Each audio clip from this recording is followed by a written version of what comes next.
आज हम जो है सतोपंथ यात्रा से वापसी कर रहे हैं। ये सामने ही जो स्वर्गारोहणी मार्ग है और बीच में जो है सतोपंथ मार्ग है, जहाँ पर से हम इस समय वापस और हम इस समय चक्र तीर्थ में बैठे हैं। साथ ही में ये चक्र तीर्थ की जो है धर्म ध्वजा है, ये सामने ही चक्र तीर्थ है जो 3 बहुत ही सुंदर बुग्याल में जो है विभाजित है। और ये सुंदर दृश्य है यहाँ का, ऊंची चोटियों का। ये नीलकंठ पर्वत सामने ही है जो बद्री विशाल के सामने ही है और सतपंथ मार्ग में भी है, दिखता है। ये सामने ऊंचा ग्लेशियर है जो बर्फ़ से ढके है और इस समय चांदी की तरह चमके हुए हैं। मेरे साथ मेरे साथी जगदीप जी है, सुनील जी है। मैं जगदीप जी से जानना चाहूँगा कि ये उनकी कौन सी यात्रा है और उन्हें यहाँ आकर जो है कैसा महसूस हो रहा है। तो आगे आपको जगदीप जी जो इस विषय में अपने विचार प्रकट करेंगे, आप ध्यान से सुने। मेरी यह दूसरी यात्रा है। पहली यात्रा मेरी 2018 में थी।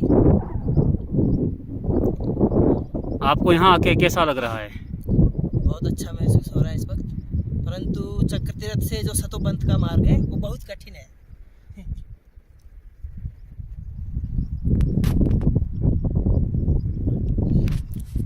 और क्या आप बताना चाहेंगे यहाँ के बारे में कि आप यहाँ आना चाहिए, नहीं आना चाहिए? नहीं, बिल्कुल आना चाहिए, पर पहले अपने आप को इस तरह प्रिपेयर करना होगा कि आप यहाँ पर हाइट में ऑक्सीजन बहुत कम होता है, जैसे सांस लेने में प्रॉब्लम आती है। तो थोड़ा अपने आप को पहले, इनका बोलने का मतलब ये है कि यहाँ आने से पहले जो अपना मेडिकल चेकअप अवश्य करवा ले, कोई बीपी की समस्या ना हो, चलने में आपको कोई दिक्कत ना हो। इनका बोलने का उद्देश्य यही है। तो अगले हमारे साथ जो हमारे साथी जो सुनील जी है, मैं जानना चाहूँगा कि इनकी हमारे साथ वैसे तो पहली यात्रा है, फिर भी खुद अपने मुखार बिंद से कहेंगे कि ये इनको यहाँ आके जो कैसा। जय बद्री विशाल जी। जय बद्री विशाल। मेरा नाम सुनील शर्मा है और मेरी ये यात्रा जो सतोपंथ की है वो पहली यात्रा है। पहला अनुभव है ऐसा, पहली यात्रा की है हमारे जुलेश्वर महाराज की। वो भी टफ है थोड़ी, पर ये कुछ ज़्यादा टफ है। और ये जो अपनी चढ़ाई लगती है चक्र तीर्थ से लेके, ये थोड़ी ज़्यादा टफ है। यहाँ पे थोड़ी दिक्कत आती है, ऑक्सीजन की भी दिक्कत है। और यहाँ से आके जो है सतोपंथ के लिए भी थोड़ा मतलब सीधा सीधा है, ऐसा नहीं है, मतलब है थोड़ी टफ है। ग्लेशियर के बीच से जाना पड़ता है, थोड़ा सा दिखाएंगे तो।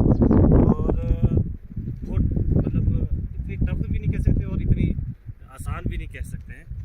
तो इसलिए जो भी यंग जनरेशन जो भी आना चाहे तो अपना पूरा मतलब अपने साथ सामग्री खाने की लेके आए और अपना सिलेंडर भी लेके आए जो ऑक्सीजन का होता है।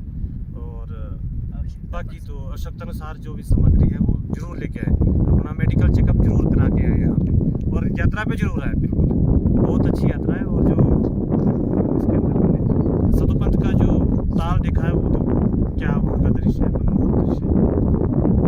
जय बद्री, जय बद्री विशाल जी।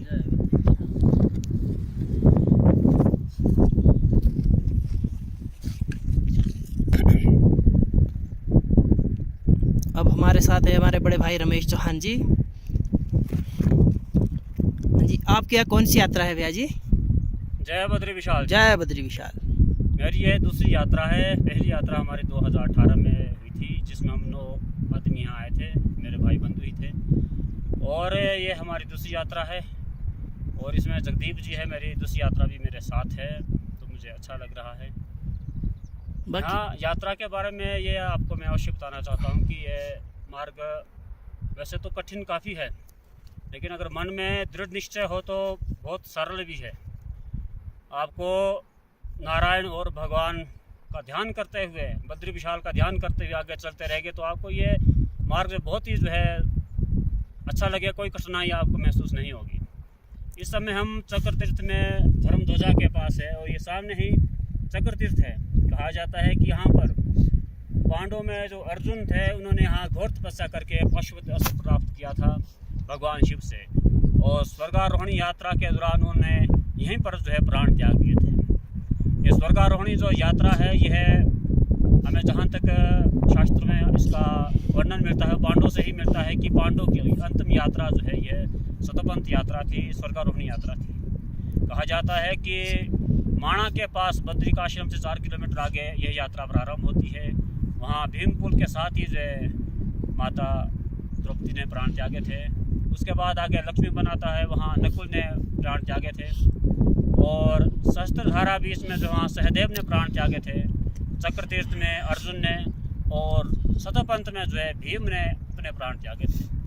स्वर्गारोहणी तक जो युधिष्ठिर ही सशरीर गए थे, ऐसा कहा जाता है।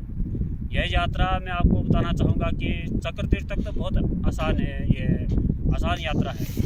चक्र तीर्थ के आगे थोड़ा सा अगर दृश्य दिखाएंगे तो ऊबड़ खाबड़ है, इसमें रास्ता तो है ही नहीं है। पत्थर पे एक पत्थर से दूसरे पत्थर पर छलांग लगानी पड़ती है और नीचे ग्लेशियर है, पानी बह रहा है, थोड़ा इसमें बड़े ध्यान से चलना पड़ता है। यह 3.5 किलोमीटर की यात्रा थोड़ी सी दुर्लभ है, लेकिन कहा जाता है कि सतोपंथ की यात्रा स्वर्गारोहणी यात्रा में जो है कदम कदम पर जो है इंसान को जो है इतना फल मिलता है कि जिसका ब्रह्मा जी भी अपने मुखारबिंद से वर्णन नहीं कर सके हैं। सतोपंथ में स्नान का क्या महत्व है? सतोपंथ में कहा जाता है कि यहाँ त्रिकोण रूप में जो है जो सरोवर है, ये इस धरती पर भारतवर्ष में ही इस धरती पर जो है एक पवित्र सबसे पवित्र स्थान कहा जाता है। और यहाँ एकादशी को ब्रह्मा विष्णु महेश इस सरोवर के तीनों कोणों में जो है स्नान करते हैं, इसलिए इसकी महानता और भी बढ़ जाती है। और त्रिदेवों के स्नान के बाद सभी देवता जो है स्नान करते हैं, ऐसा शास्त्रों में वर्णित है। और यहाँ के जो फल के बारे में ब्रह्मा जी ने कहा है कि बद्रिकाश्रम में जो है 10,000 वर्ष का फल मिलता है एक दिन की तपस्या से या एक बार माला फेरने से। लेकिन सतोपंथ में कहा जाता है कि एक माला या जब तप का जो है लाख गुना फल मिलता है, ऐसा शास्त्रों में वर्णित है। और आगे वहाँ से सतोपंथ से आगे सोमकुंड है, सूर्यकुंड है, विष्णुकुंड है और फिर सतोपंथ है। कहा जाता है कि विष्णुकुंड से ही अलकनंदा माता जो है बहती है, जो कि कहा जाता है कि बहुत ही लंबी नदी है। और इसी नदी में आगे सबसे पहले केशव प्रयाग आता है, जहाँ माणा के पास जो है सरस्वती नदी इसमें विलीन हो जाती है। थोड़ा आगे जाने पर नीचे पंच प्रयाग में जो है विष्णु प्रयाग आता है, इसमें धौली गंगा और अलकनंदा का जो पवित्र संगम होता है। थोड़ा आगे जाने पर जो है नंद प्रयाग आता है, जहाँ नदांकनी और अलकनंदा का पवित्र संगम है। और आगे जाके जो है कर्ण प्रयाग आता है। कर्ण प्रयाग में अलकनंदा और पिंडार गंगा का जो है बहुत ही अच्छा सुंदर संगम होता है, जिसे कर्ण प्रयाग के नाम से जाना जाता है। थोड़ा आगे जाने पर जो है रुद्रप्रयाग में जो है जो संगम है वो अलकनंदा और मदांकनी नदी का है, जो कि केदारनाथ से आती है। वो भी बहुत ही पवित्र संगम है।